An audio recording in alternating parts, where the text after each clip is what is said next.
because I've been working the crowd. I am back with 2020 Democratic presidential candidate Andrew Yang in the house. Jeez. Hey, listen, I want to talk with you very, very seriously. There's this guy, Shane Gillis, comedian, Saturday Night Live, got caught on a podcast saying disparaging things about Asian Americans, saying disparaging things about you personally. Everybody says, this guy should be fired, this guy should be canceled. And you did it.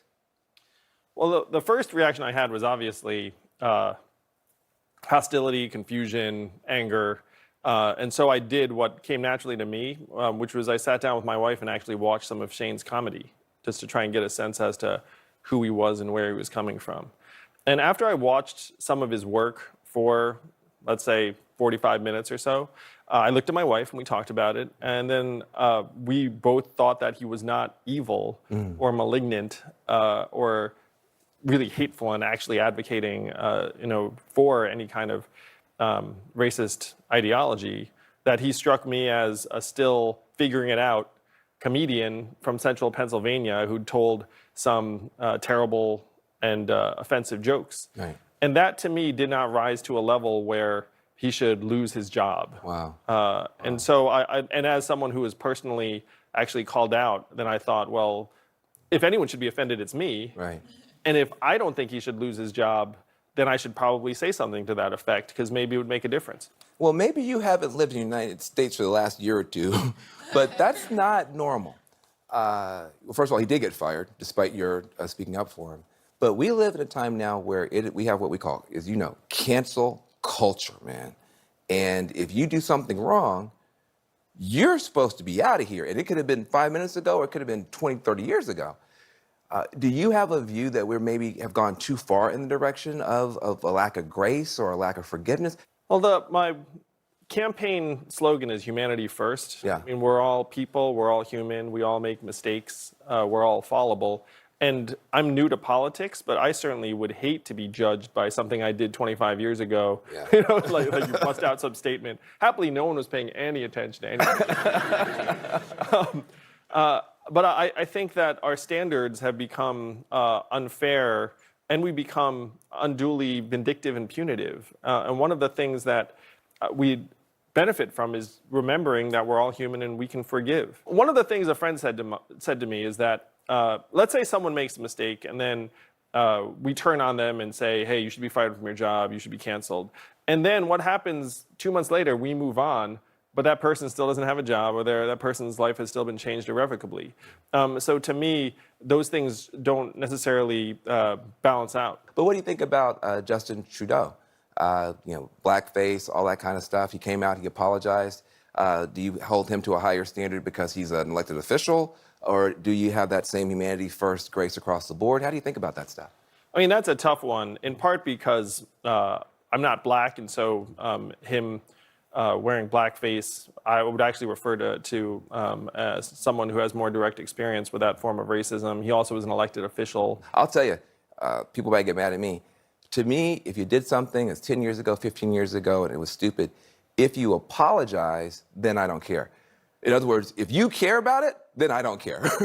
But if you don't care about it, now I care, right? Because if you're saying, well, I did it and screw you and I can do what I want to do, now I'm concerned.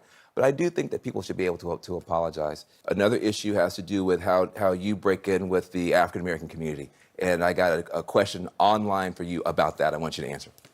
I think your policy platform is so transformative, yet so many people haven't heard about you yet. So I just want to hear, what are your next steps to make sure you secure that black vote and we win this nomination? Yang gang. Yeah, it's coming on platforms like this show. I just need to do the hard work to introduce myself to as many voters as possible, particularly people in communities like perhaps the black community that don't know that much about me. Mm-hmm. But if you dig in, you find that my vision for the country is inclusive and will be transformative to our way of life. Yeah. When Obama came in, his first black president, I was raising two black boys. It was unbelievably powerful for them. Yeah.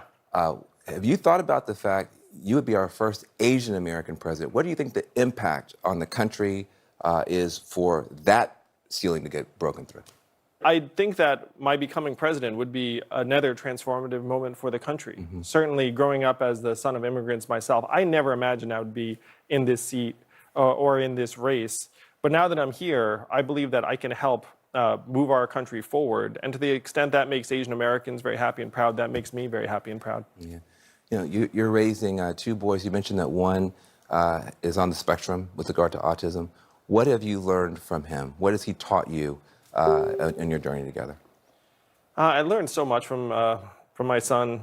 And when he was a little bit younger, we didn't realize he was autistic, and we were first-time parents, and so you're trying to figure out, what's normal. Like, is this normal? I have to say, for me, and this is probably true for many parents, like, you relive your own childhood a little bit. Absolutely. And so the fact that he's autistic, there are some of the things he's experiencing that actually just bring me back and make me think, like, wow. Now, I think that I had some of the same approaches to the world that he does, and I'm really eager to help him thrive and prosper.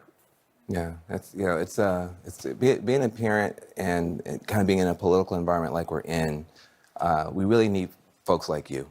I just wanted to say, like, your character, your integrity, you're just a beautiful human being, and I really appreciate who you are. I really do. Class act all along.